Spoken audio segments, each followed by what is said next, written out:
Mic test. Yeah, I'm audible. Hariharan sir, are you there with us? Have I made you the host? Can you unmute yourself? Please check.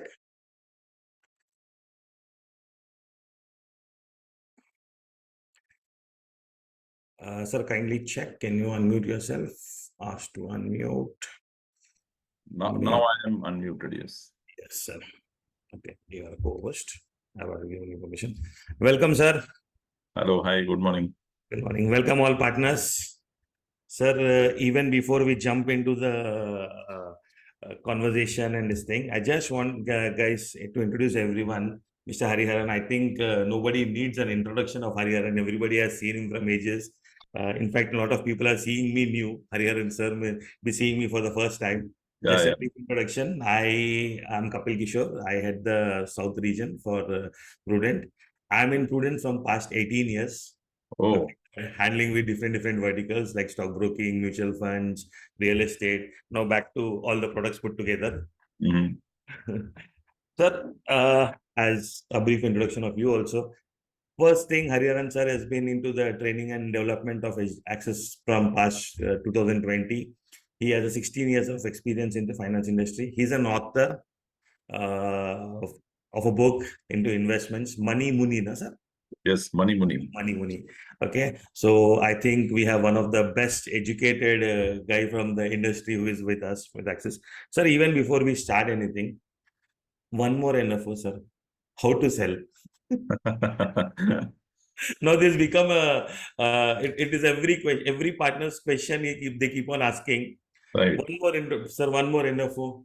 Another in this. Yesterday you told me that one more NFO has come. Today you are saying one more NFO has come. What all to sell and how to sell, sir? Sure. So we will cover as part of the presentation, what is it that this fund is all about. And before I even get into the fund, I would actually spend some time on addressing the important question that you asked, about this NFO, why this NFO, so on and so forth. So I will talk, more on the concept and the theme behind consumption first. And finally, I will get into the product per se, right? I think if all of us understand why this is an important theme from an India economy perspective, I think I'm sure, at the end of the session, all of you will be very proud selling this NFO to your investors, That would be great, sir. Really great. Yeah. Just check, sir. Can you share the screen? Just a moment.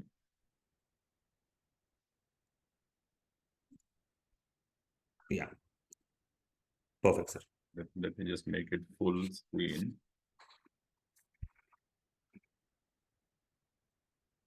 So you can let me know when we need to get started. We can start, sir. Okay, we can start. Okay, all right. Yeah. So good afternoon, all of you. Thanks, Kapilji, for giving us this opportunity, and thanks all of you for joining in. I know Saturday we could have spent this half an hour, 40 minutes somewhere else, but let me tell you, you would have actually gone shopping and done some consumption. But before you go shopping in the evening, it's important to understand what is driving this consumption in India.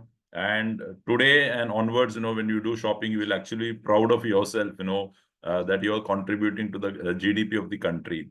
Why am I saying this? Because if you look at the Indian economy today, the size of the Indian economy, from a GDP perspective, we are a country which is ranked number 5. And in terms of numbers, we are roughly around 3.7 trillion US dollars. Okay, I repeat, 3.7 trillion US dollars is the size of the Indian economy. And you would all be very happy to note that 60% of this contribution is coming from consumption. So consumption today contributes 60% to India's GDP.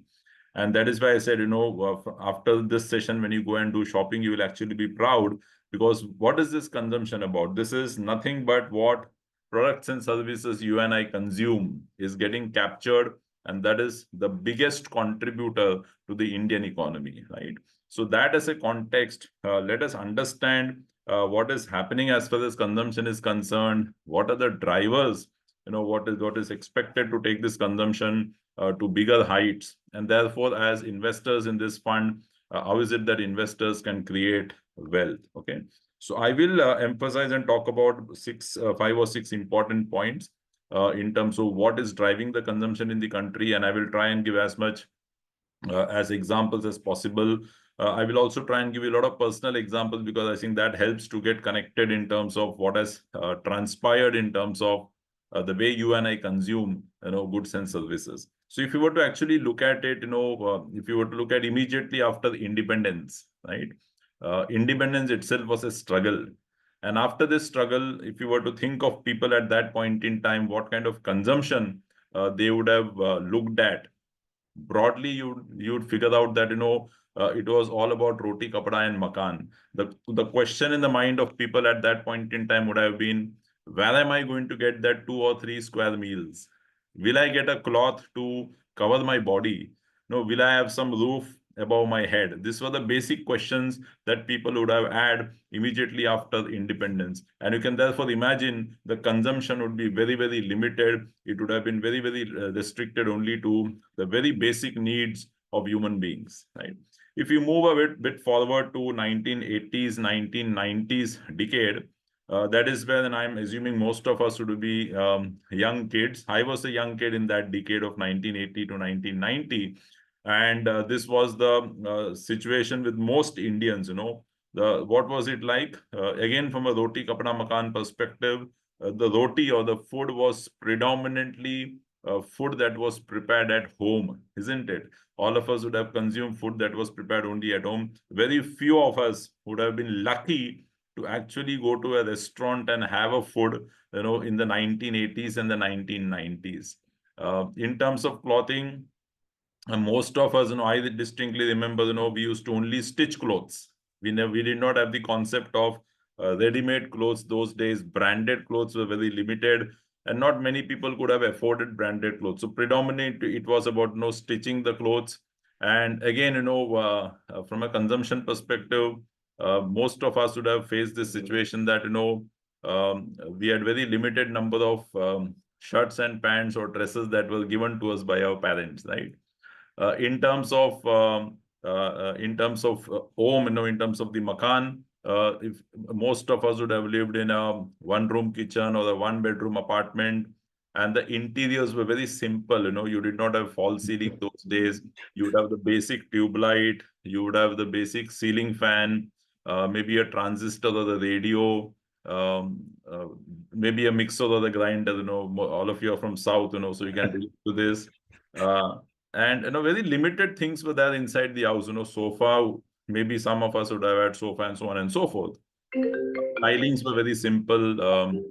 But if you suddenly move from 2015 to 2024, the last 10 years also, or maybe 10, 15 years, the consumption has changed dramatically, right? Somewhere from 1990s onwards, 2000 onwards, we got exposed to McDonald's, and they said that, why are you having only dosas and idlis?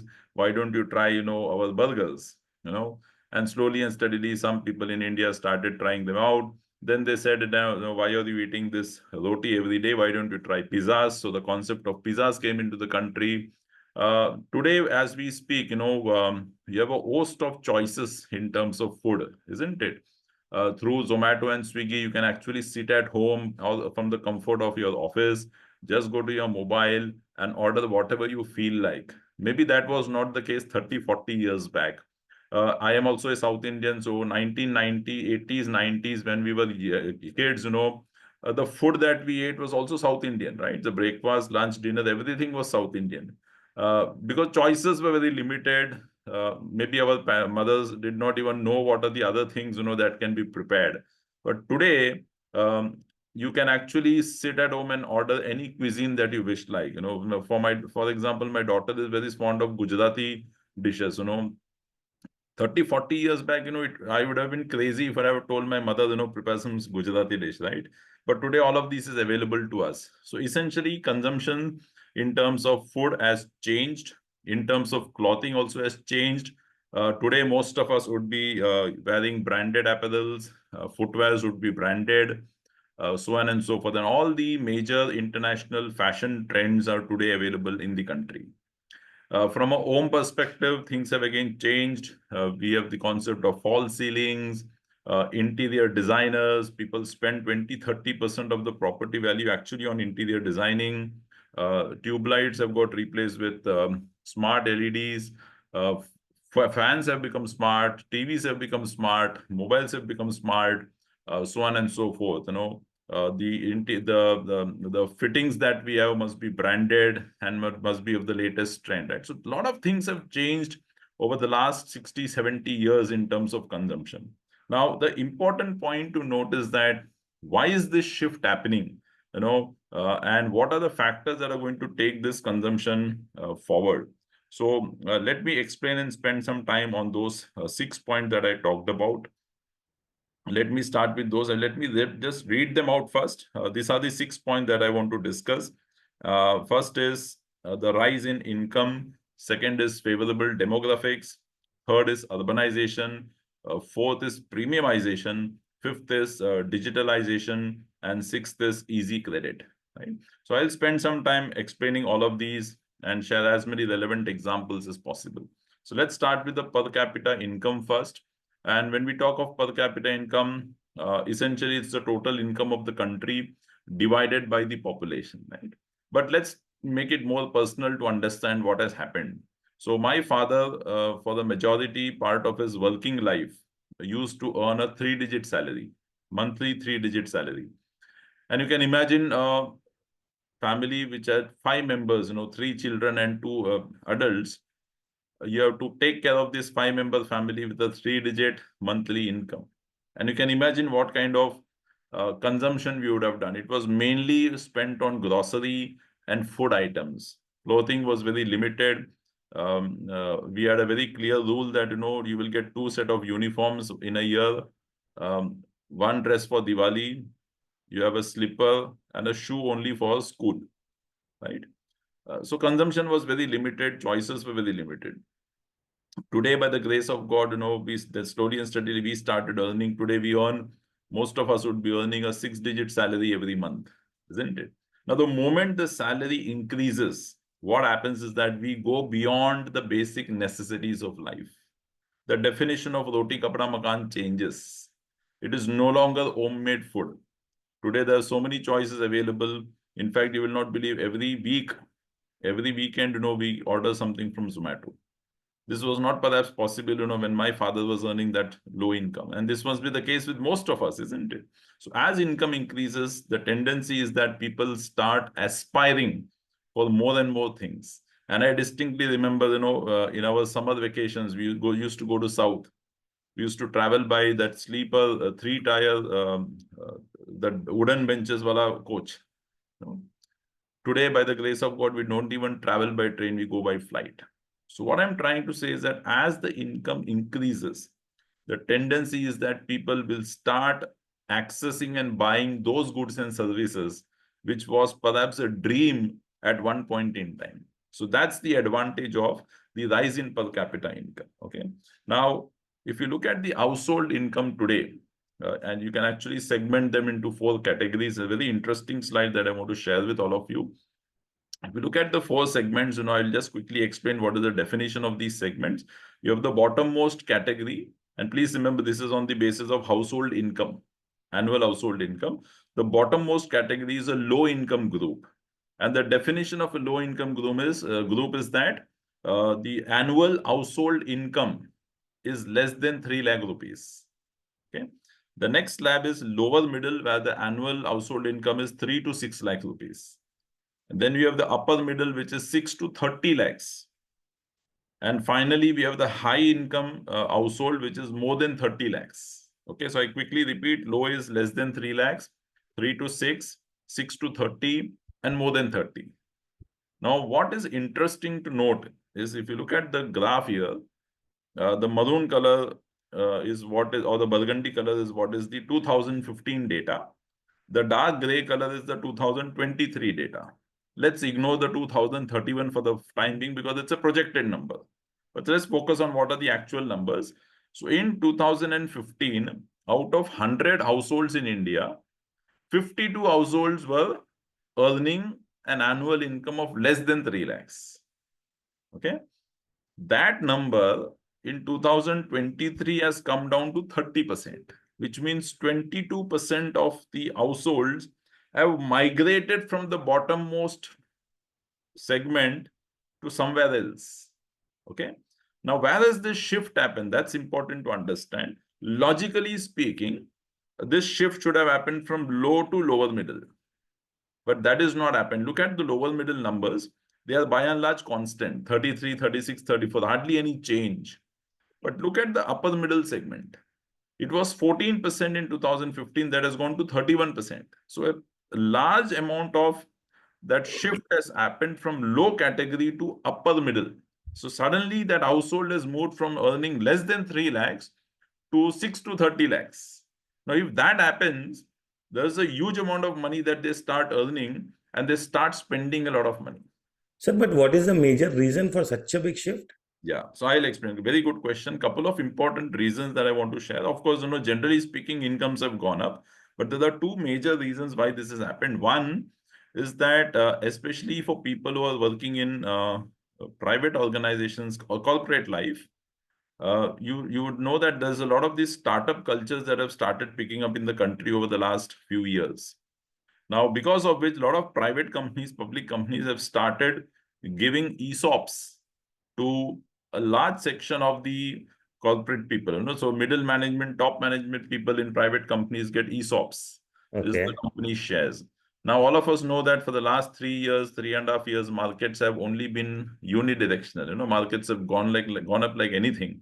So all these people who have got ESOPs with them have become crorpatis because their shares have gone up. The share market prices have gone up. That's one of the reasons.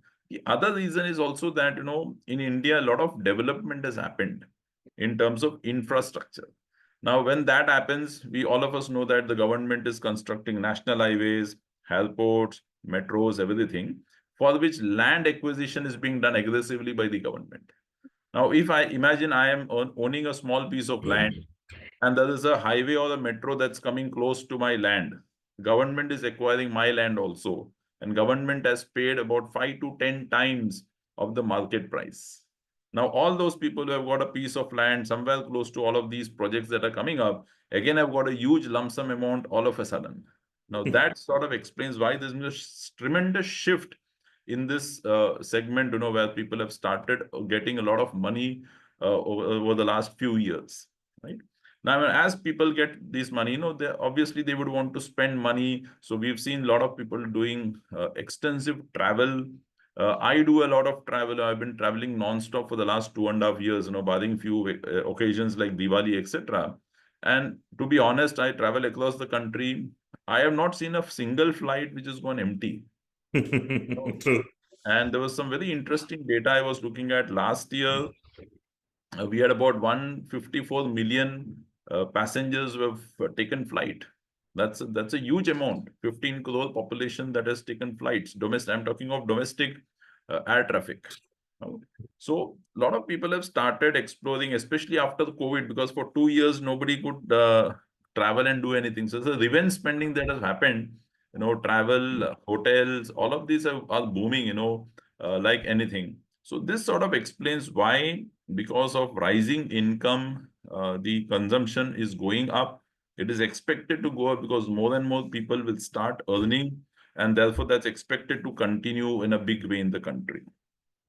The second point is about demographics. And when we talk of demographics, this is again very interesting to look at. India obviously happens to be the most populous country in the world, with a population of more than 144 crores. Now, what is the strength of this population? I'll give a couple of real-time data points. Last year, 2023, Zomato, okay, through the Zomato platform, 10 crore biryani orders were placed. From Hyderabad, we'll be very happy to note that. 10 crore biryani orders were placed through Zomato platform last year. About 7.5 crore orders were placed for pizzas, and about 4.5 crore orders were placed for noodles, right? And people from Bangalore, you can also tap yourself a pat, because Zomato data suggests that the biggest contribution for breakfast orders have come from Bengaluru. Bengaluru peoples are the ones who have ordered the maximum breakfast through the Zomato platform. Delhi people are the ones who have ordered the maximum in terms of evening snacks, just before dinner kind of snacks, that is what the data from Zomato suggests. And Zomato, for your information, has only about 2.2 crore unique purchasers or consumers. I don't have the data for Swiggy, but I'm assuming by and large that would also be similar. So we are talking of a 3.5, 4 crore population, which has now started to order things from Zomatos and Swiggies. I'll give you another interesting data. I'm sure all of you would have eaten Maggie. All of you know Maggie. Last year, Nestle India, okay, Maggie, 600 crores of Maggie sachets were sold in India. 600 crore. And because of which, India has become the #1 market for Maggie internationally. Okay. Kit Kat, again from Nestle, we are currently #2 in the world. So what I'm trying to tell you, just imagine this, a population of 144 crore, even if 10% of the population were to consume that product or service, the multinational company to do that same target, maybe in US or some other place, they will need 3-5 years to do that. But India can do that target in 1 year, right? And this is the attraction for a lot of these multinational companies. And that is why they want to come to India, because they have realized that this population, which at some point in time, please remember, the world used to shame us on population, saying that this is a very, very poor country, the huge population, nothing can happen in this country. But today, that same population has become our strength. Now, why it has become our strength? Because out of this 144 crore population, 68% of the population is in the working age group. Now, what is the definition of this working age group? People who are in the age bracket of 15 to 64 years. That's called a working age group. And after China, we are the #2 country in terms of such a huge quantum of people in this age bracket. So if you're talking of 68% out of 144 crore, we are roughly talking of 100 crore population who have a potential to work and earn. Please remember, they are not working today, but they have a capacity and a potential to earn. And if they earn, they will also consume. Okay. Now, out of the 144 crores, we also have 60 crore population, which is the young population. Now, what is this young population? We have 23 crore millennial population. Millennial population is the population born from 1980 to 1996. That is 23 crore population. People born from 97 to 2012 are called Gen Z. And we have 37 crore people who are the Gen Z population. So 23 plus 37 crore, 60 crore population in India, which is a young population. Now, what is the significance of this? Now, people who are millennial, I'm sure many of you would have worked in corporate life. And people in corporate life, generally the peak age for earning is between 40 to 55 years. That's when most people reach the maximum or the pinnacle in terms of designations, profiles, and income. Okay. And as they reach those levels, the consumption pattern completely changes. So how does it work in India? So let's take 1980 born millennial, which is the oldest millennial that we have. That 1980 born millennial is 44 years today. That person itself has about 10-15 years of work life. The millennial who is 1996 born is only 28 years old today. So he's got 25-30 years of work life. Nowhere in the world do you have such a huge population which is young. And this is the strength of India, and this is expected to remain India's strength for the next 40-50 years, till the time our population becomes old. Okay. So this is going to be another important driver of consumption in India. Okay. Let's move to the third one. This is urbanization. Again, this is something that's picking up aggressively in the country. Now, what is urbanization? It is nothing but migration of population, from a remote village or a very small town to a bigger town or to a city or a metro. Now, the moment that starts happening, please remember the consumption again changes. Let's take a very simple example. Let's hypothetically assume that there's a young engineer, somewhere in Karnataka, and is currently staying in a very remote village in Karnataka, which does not have too many facilities in terms of infrastructure, so on and so forth. It's very basic life. Now, this guy who is an engineer staying in that village has very limited consumption. His consumption is only food, basic necessities of life. But let's hypothetically assume he gets a job in Bengaluru, in an IT company. He shifts to Bengaluru. Now, the moment he comes to Bengaluru, apart from the traffic that he faces, he gets exposure to a lot of things. He sees that there is Rameshwaram Cafe, there is a big mall, nightlife is very different in Bengaluru. There is Zomato, Swiggy, people are ordering from Zomato and Swiggy. And slowly and steadily, as he gets accustomed to the culture of Bengaluru, he also starts consuming those products and services, which was not available with him in his village. So the urbanization automatically results in people spending more, and typically the spend happens beyond just food, right? The other reason or explanation of urbanization could be that this guy continues to remain in his village. But we are today in the country talking of smart villages, smart cities. Maybe a few years down the line, that village develops and everything is available in that village. Okay, all the malls are available, the PVR cinemas are available, restaurants are available, Swiggy, Zomato, everybody is available. So without even migrating from that village to a metro or the town, he still gets access to all of these. And by virtue of that, consumption automatically picks up. So urbanization also is expected to drive consumption in a very big way in the country. Okay. Something interesting is happening in the last 2 years in India, and that's the fourth point, and that's called premiumization. Now, while we talked about consumption picking up, and we talked about rising income, as people's income rise faster, the tendency is to use a lot of luxury products and services, right? They want to buy expensive products and services.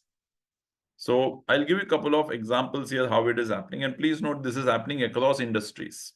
So let's take a very simple, basic example that you and I face in our life or use in our life. I'm sure all of us use salt at home, right? We use salt. I am also assuming that most of us would be using Tata salt. So the basic Tata salt that most of us consume at home is costing about 28 rupees per kg. Last 3-4 years, Tata has introduced some premium products in the salt category. What have they done? They have introduced a product called Tata Salt Immuno. So Immuno has to do with immunity, and especially after COVID, because everybody was worried about immunity in COVID. They said that in normal salt, you get sodium. We will also add zinc to that salt because zinc is good for immunity, and that's Immuno salt contains zinc. So by doing so, they have introduced a product, created a segment. It's a slightly expensive product than our normal salt. So out of 100 people, 10-20 people shifted to this Immuno salt. Last year, they introduced another variant. It's a very expensive variant that they have launched. They have called it as, in fact, two variants that they have launched. One is called Tata Salt Pink. It's a pink salt, Himalayan salt. And they said that we get it from Himalaya, we don't touch it. So it's touch-free, so on and so forth, absolutely pure. But that is costing about 118 or 120 rupees per kg. So again, some people migrated from conventional salt to Tata Pink. Because please remember, all of these is also supported by media, somebody talking about health, there's a lot of advertisement that goes beyond all of this. So some people said, don't mind, health is important, let's shift and buy this more expensive salt. Last year, they introduced another premium product, which is costing 256 rupees per kg. And that's called Tata Ultralight or something, What they have done in this product is they've, because normally what happens, please remember, as your age increases, you go to a doctor, and if you've got blood pressure, and even if you don't have blood pressure, doctor suggests and recommends that, cut salt, reduce your salt intake. Now, what this product is doing, they have marketed it and said that you don't cut your salt, consume the same quantity of salt, because in this salt product that we have introduced, we have cut down the sodium, we have added potassium into it. And potassium is good for blood pressure. So you don't cut down on your salt. You can have the samosa, everything you can have, that farsan, everything you can keep having. Just use this salt in that. That's it. So again, what they've tried to do is shift the segment. So some people have migrated, health conscious, rich people, Uber people. They have started migrating from common salt, which is 28 rupees, and they have started buying 256 rupees product. And this is happening not just in salt, this is happening in every product that you and I use, whether it is footwear, a Bata versus a Metro. In a two-wheeler, we have got Eicher Motors versus a mass segment of two-wheeler. It is happening in cement also. It is happening in toothpaste. It is happening in soap. You name it, and you will find that there's a premium product that is being launched. Why are companies doing so? And this is happening in the last 2 years. Please note this, because companies have realized that in India, some segment of the population is growing very fast in terms of income. And as their income grows faster, they no longer want the base product or the mass product. They want to buy expensive product. And that is the segment that this premiumization is trying to address. Indigo Airlines has announced a business class. For all these years, they have run as an economy service, right? They have realized that if they don't bring a business class, so earlier, what was the thing? Everybody dreamt that I want to fly. People want to use and go in a aeroplane. That was the basic need at some point in time, because now it has become very regular. Now people want to say that I want to experience that business class also. Some people want to experience that business, so they're launching it. So premiumization is happening across. And some of those data points are also given on the screen. I'm not reading them out, but just one information that I want to quickly touch upon. Last year in India, 1 crore iPhones have been purchased. Okay, that's an interesting data, and this is happening across products, as I said. So this is something to watch out for, happening in a big way in the country today. Out of 100 cars that are getting sold, more than 50% cars are SUVs. I'm sure this must be the case in Bengaluru, Hyderabad, Mumbai, everywhere. The challenge is I don't know where people will drive because traffic is an issue, but everybody aspires to buy a SUV. Entry-level cars, nobody wants to buy these days, right? The fifth point is digitalization. And if you look at digitalization, it's a combination of smartphone penetration and access to data or Wi-Fi. So as more and more people start using smartphone, and today the smartphone penetration in India is roughly about 37-38%. So as more and more people have access to smartphone, and there is access to internet and Wi-Fi and data, all that you have to do is sit, use some of our fingers and place orders, right, on Amazon. That's simple as that. So as digitalization picks up in India, people who today don't have access to smartphones, don't have access to Wi-Fi connectivity, slowly and steadily, they will also get into this. And you will find they will also start placing orders from some of these e-commerce platforms, right?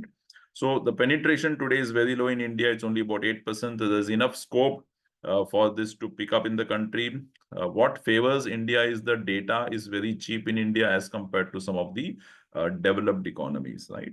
So this is also expected to pick up. The final point is the access to credit. And this is again an interesting point that's picking up in India. 30 years back, we wanted to buy the fridge for the first time. Okay? So I and my father went to a local electronic showroom. And those days, if you recollect, we had Kelvinator fridge. And we identified and said, we want to buy a Kelvinator fridge, 165 liters. And the guy showed us the fridge and he said that it is costing 5,500 rupees. Now, at that point in time, I'm talking of 30 years back, if we did not have 5,500 rupees cash, we could not have purchased the fridge. Yes or no? But Yes, sir. today, you want to buy a Voltas 1.5 ton AC. You go to Chroma showroom, you look at the models, and the guy tells that this is 40,000 rupees. You and your spouse are just thinking, 40,000 rupees, should we do, not do, should we buy, not buy?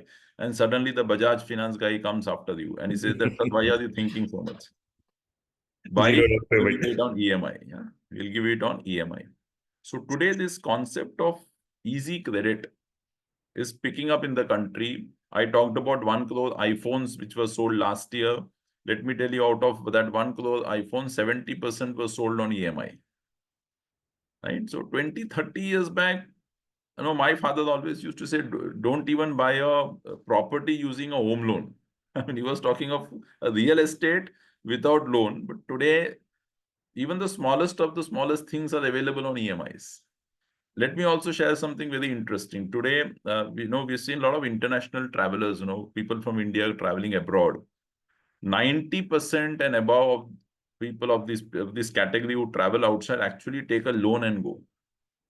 Something which was unheard of in our generation when we were young.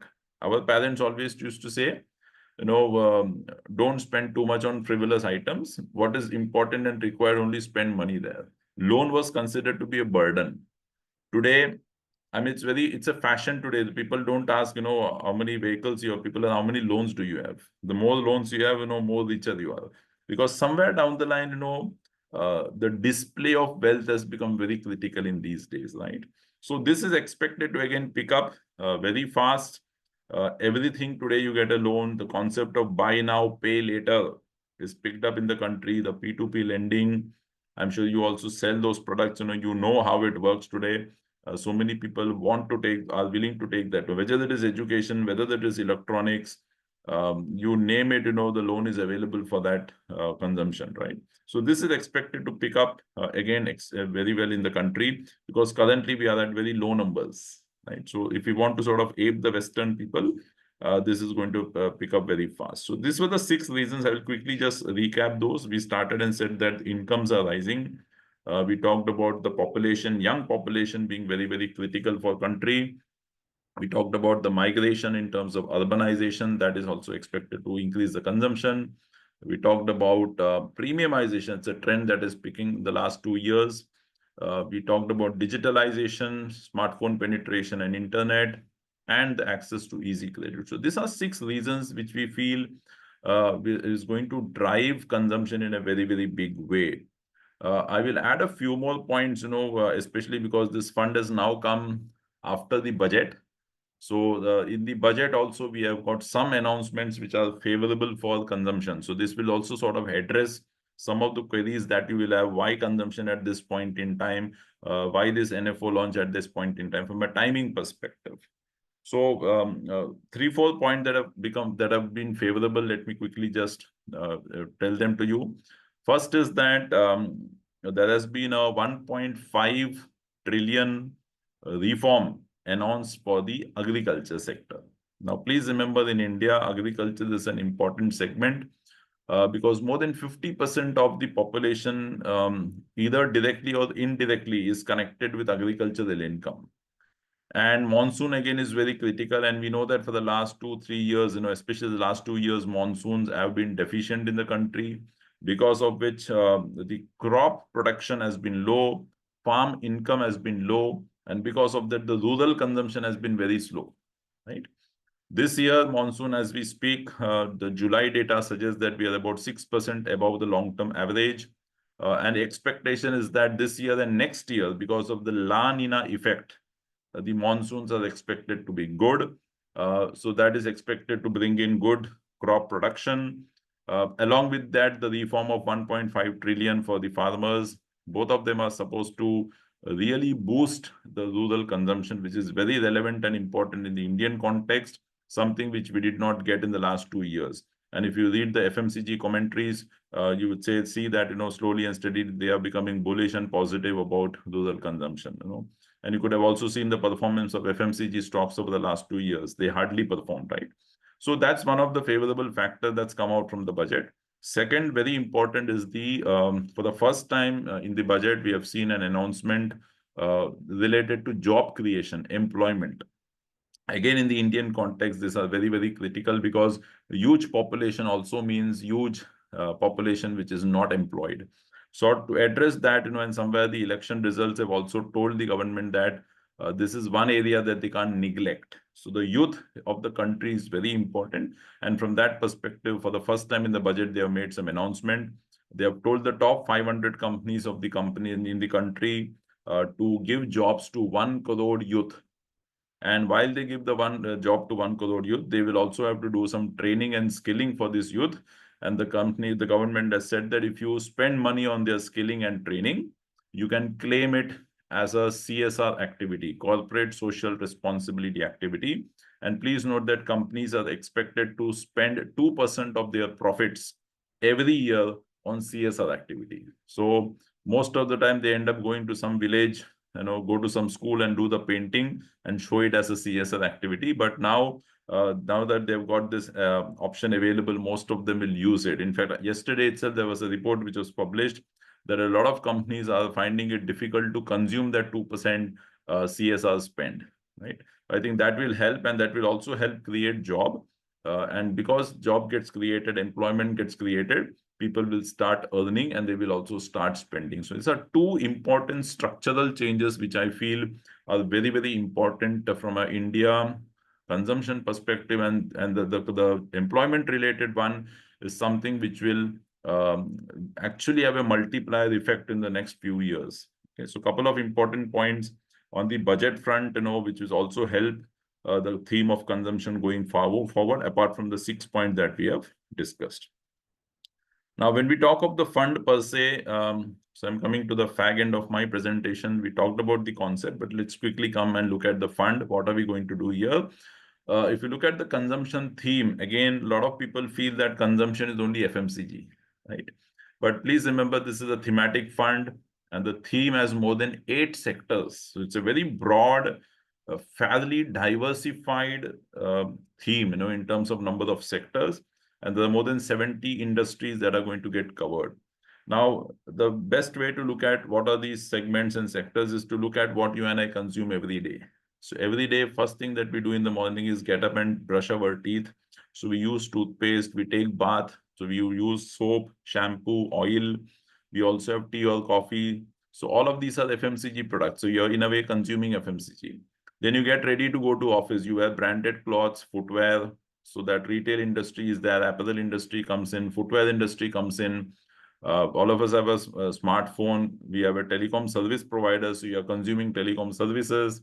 You go to your office in a 2-wheeler or a 4-wheeler, so you're consuming auto industry. We live in a house which has got electricity supply, so power distribution company. We have AC, washing machine, fridge. We travel, we stay in hotels. So all of this is consumer service industry that you and I use. Then we also have healthcare. We might fall ill, so we may have to go to the hospital or visit doctors. There are planned expenditures also today that are happening from that perspective. Hospital is also an important consumption. It's not just emergencies that we address.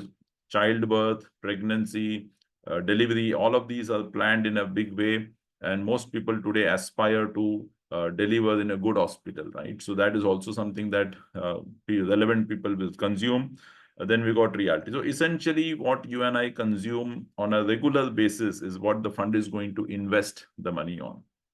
The basic question to keep asking ourselves and our investors is, in our own life, over the last 20, 30 years, has the consumption increased or not increased? And it is not necessarily in terms of number of family members.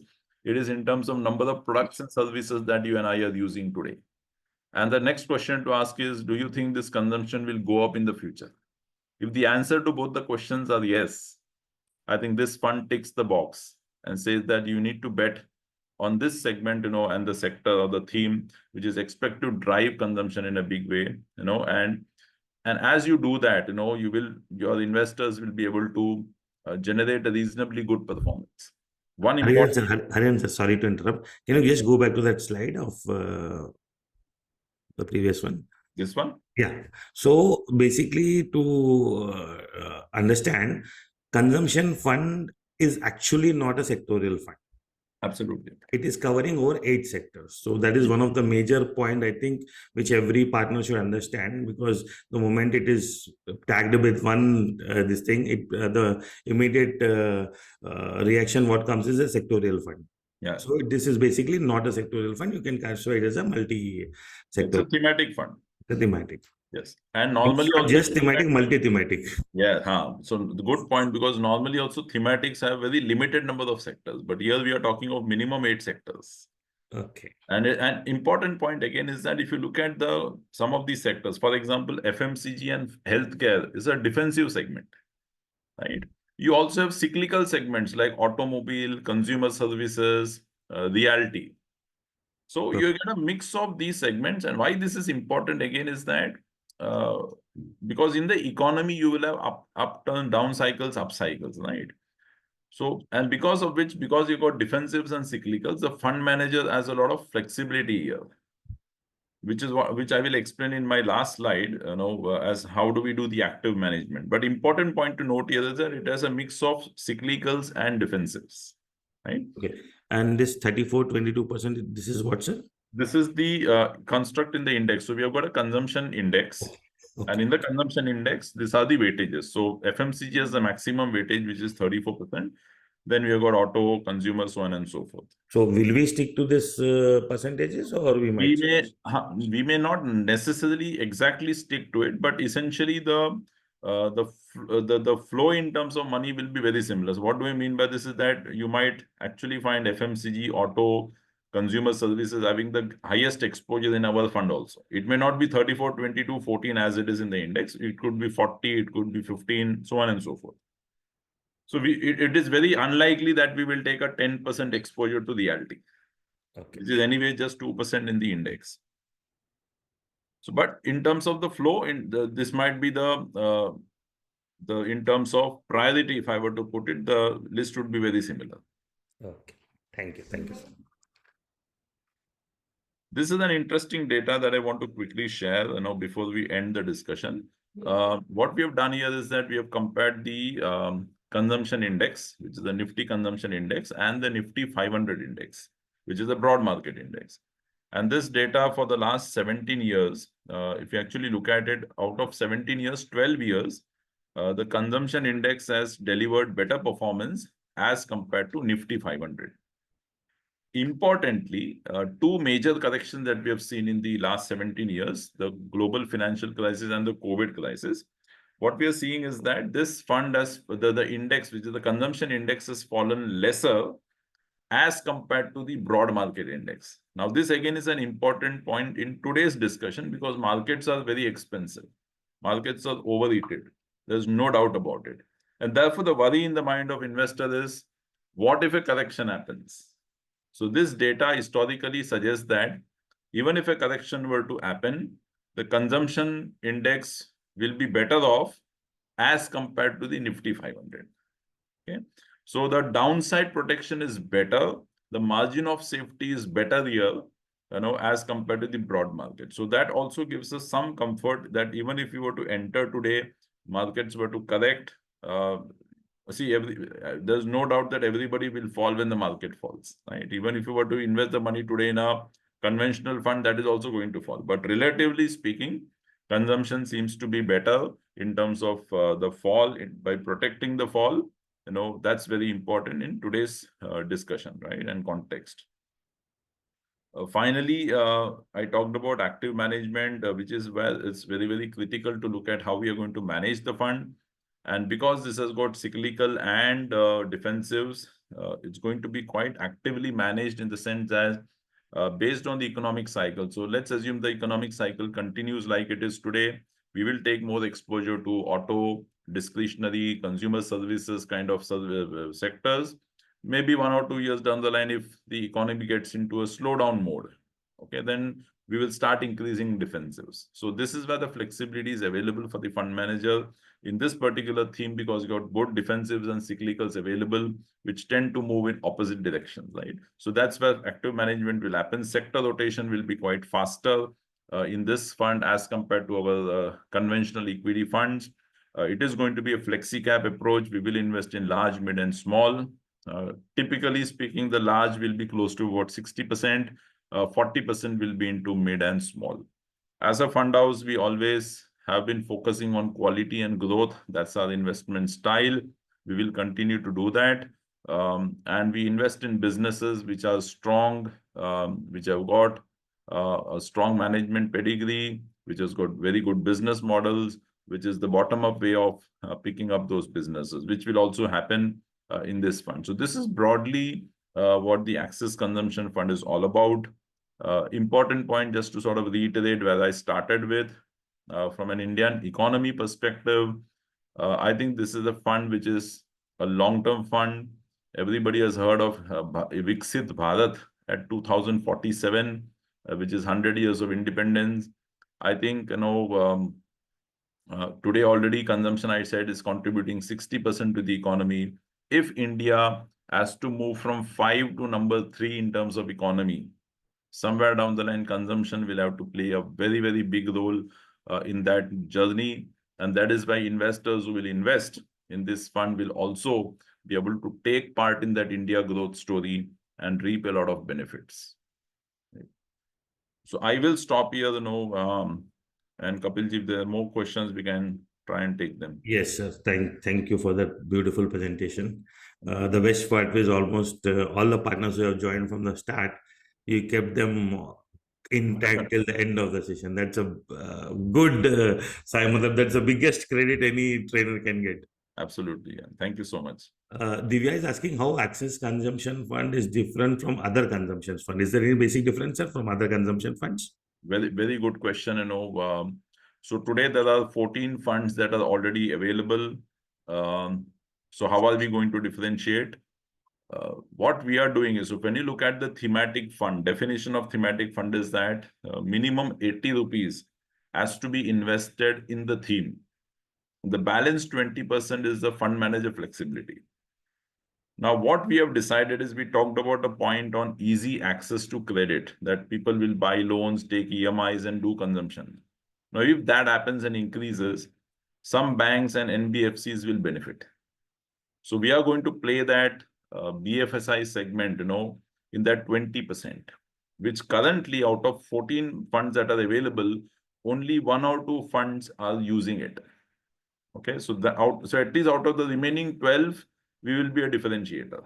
Okay, out of those 12 funds which don't have BFSI exposure, we will play that 20% in BFSI and be different from those 12.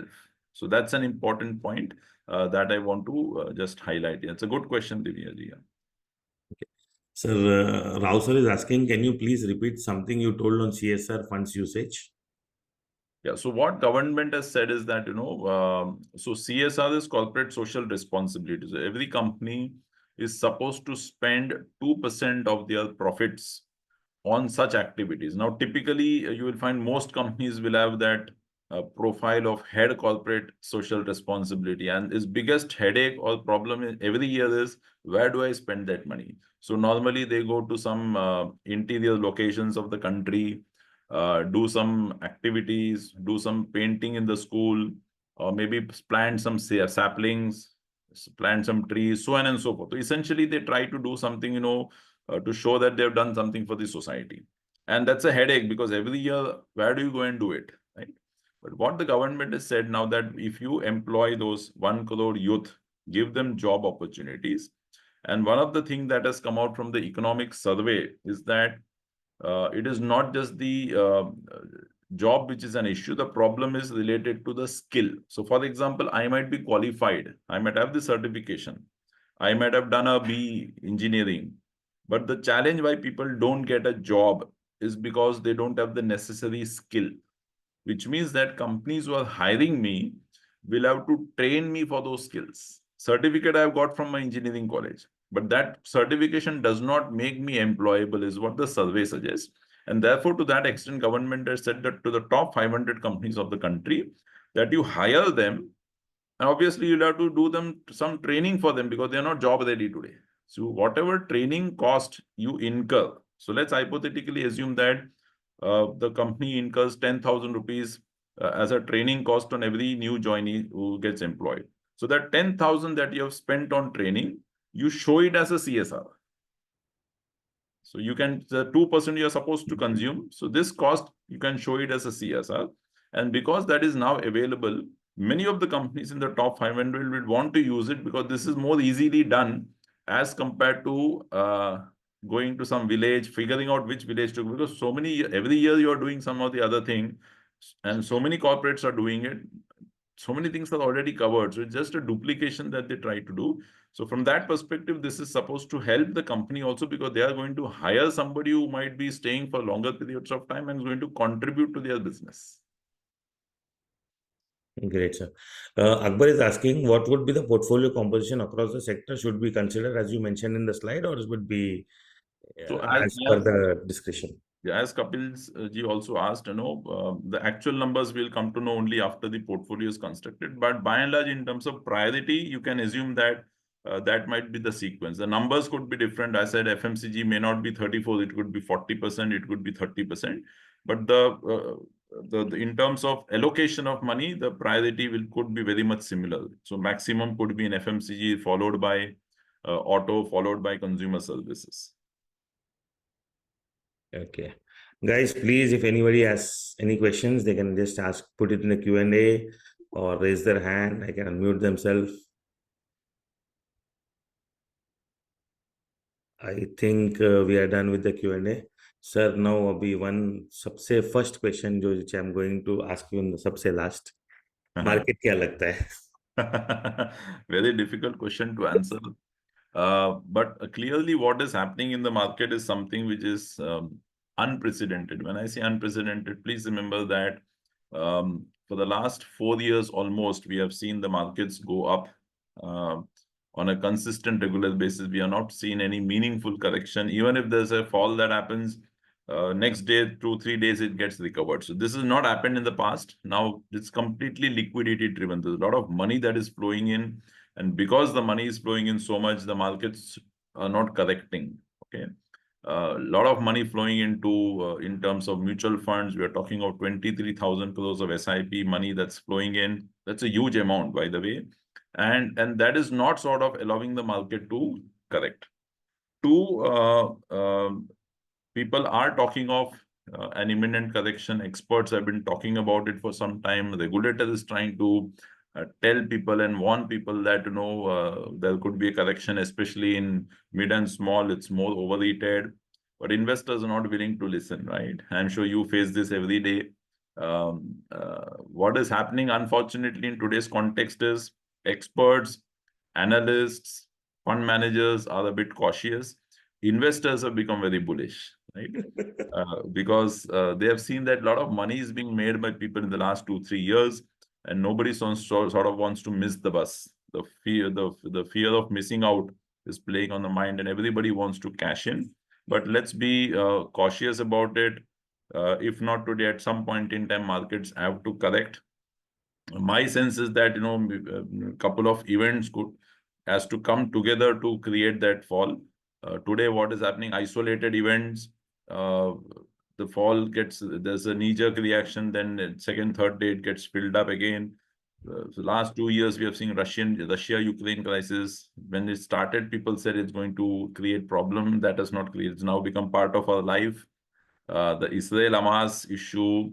So my sense is that something on the Israel-Hamas Middle East conflict, if it gets escalated, and maybe if there are a few more some black swan events or negative news that might come up, could be the only trigger for markets to correct, or investors feel tired of so much of money being created and they start exiting. So couple of these combination is what could lead to. But what you are saying is, even when the biggest election thing, where the party was expecting 400 plus, Yes. they had to, coalition government.